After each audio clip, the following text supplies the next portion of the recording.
So, in our story, we are reading Shush No Talking by Andrew Clements. This is our read aloud story for our class, and we've been introduced to two characters, Dave and Lindsay. And right now, in the first two chapters, we talked about how Dave is not talking, and Lindsay is kind of looking at him like, okay, we need to talk because the teacher's asking them to talk about their project, and he is not saying anything.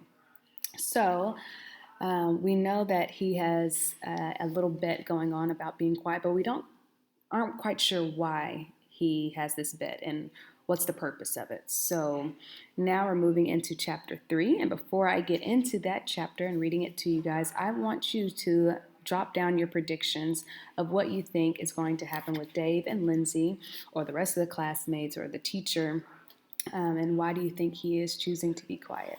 I think this is a great book to read now, especially since we're at home and there is going to be some noisy times, and we also need to remember to have those quiet times. So, if you would, go to Classroom for reading, and I want you to write down in the comments what you think is going to happen next. Tell me your prediction.